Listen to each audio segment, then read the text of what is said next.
Deepesh Patel, editor at Trade Finance Global. Today we're at the ITFA 50th conference held in Limassol, Cyprus. Diversity of backgrounds, experiences and opinions is essential for the success of any industry. It drives innovation, collaboration and meaningful partnership. We often find that people tend to drop into a career in trade finance or credit insurance, and today we're going through the looking glass. I wanted to find out the unfiltered, authentic stories of leaders who have found themselves in this industry. So here to give me an insight into this is Carol Searle, Group Board Director and General Counsel at insurance broker Texel. Carol, welcome to Trade Finance Talks TV.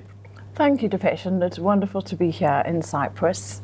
Thank you, Carol. So it's always great to reminisce about your career journey and how it's evolved and how each unique position has kind of molded you into the position you have today. And I remember we've talked quite a lot and laughed quite a lot about this. But without this trying to sound like a job interview, can you tell me a bit about your career in insurance and where it all began?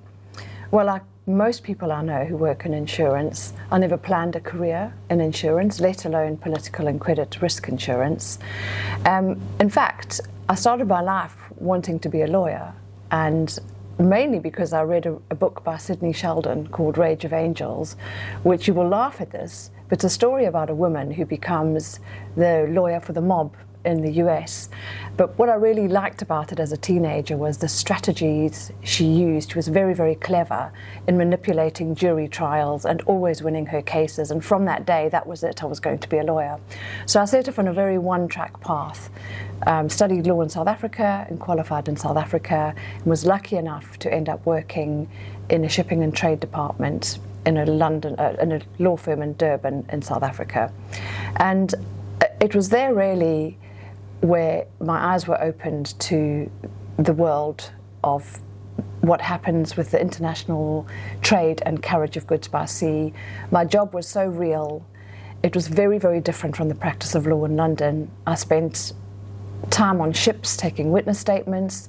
I was so fortunate to be a very junior lawyer on a team of people that represented the owners of a passenger liner which sank off the coast of South Africa. It was an incredible experience. There was no loss of life, so we didn't have any human tragedy. But this whole area of law I felt was very portable, and I was really hungry to do more and not stay in a small economy in South Africa, as wonderful as it was. So I moved to London and ended up working in an English firm with a portable skill set of shipping and trade in a shipping practice in England. And somehow from there managed to move across into insurance, not by design, but more by accident when I became very heavily involved in the Argentine crisis and dealt with issues as a result for many insurance companies in the political risk area more than trade and credit. And it was just an area I loved so much. Everything you're looking at in the world, any infrastructure projects are way beyond trade, but trade is important, but so is everything that happens in the world is insured. So I ended up there by a strange path. I stayed in private practice for many years, became the partner in charge of the group in the firm I was at, and 9 years ago made the transition out of private practice into the insurance industry itself and started working at Texel as their general counsel. Thank you, Carol. I mean, what a fascinating journey, and there are some incredible anecdotes, and I recommend speaking to Carol if you want to hear those amazing stories. But credit, political risk, and insurance, you say that most people don't intend to have a career who don't intend to want to go into that industry from the outset. How do you find they end up in this industry? So there are surprisingly quite a few lawyers who work in this industry, and I think we should also specify, political risk, credit, trade finance as insurance is very, very niche. So the sort of the luck by which or accident by which people stumble into insurance is even more unique if they end up in this particular area, because it is very niche. But it comes by lots of different routes. There are a surprising number of lawyers who make the transition. People with trade finance backgrounds have a unique ability to understand the structures, the documentation. So we have a few lawyers at Texel as brokers who have come from that background, but also people from the banking industry. And of course, you have just graduates generally from backgrounds. Geography seems to be a popular one, politics, economics. So anybody with a sort of broad church of experience can find their way, often by chance, as graduates, just looking for a job and finding one where they get offered something. And I think skill sets with many jobs, it's no different in insurance, and probably more so. People skills are very, very important. Numeracy and language skills are probably always something that's welcome. Of course, I mean, if you're mingling around the reception area earlier, you'd hear people conversing in lots of different languages. Now, forgive me, I won't use too many Alice in Wonderland references, but I'm picturing the Cheshire Cat scene and Alice saying, which path do you want to take, and it doesn't really matter which path you take. But I guess in this vein, why would you say having a diverse range of backgrounds is important and actually valuable in credit insurance? Well, possibly because we are looking at a wide set of skill sets. You would need to have people who can understand not only the political situations in different countries, which is quite critical to the underwriting or presentation of certain risk factors, but also understanding the structural background of certain risks that are presented.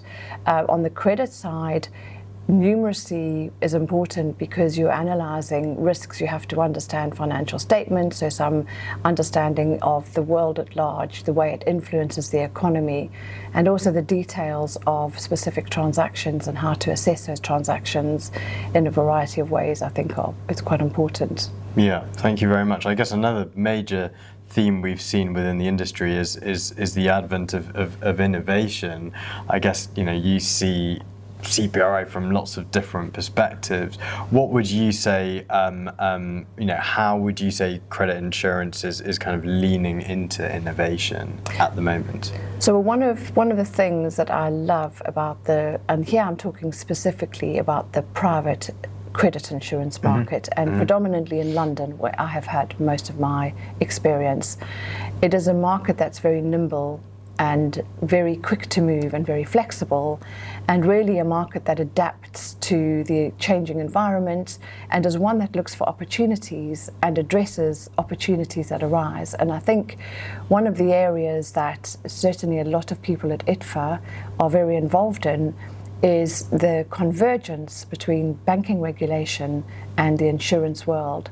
So a lot of the users of the product are banks, both in trade finance and in all kinds of bank lending.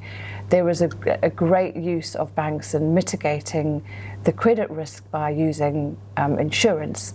And where this market really grew quite exponentially was as a result of the implementation of Basel II in 2006, and it introduced something very, very significant for the insurance market.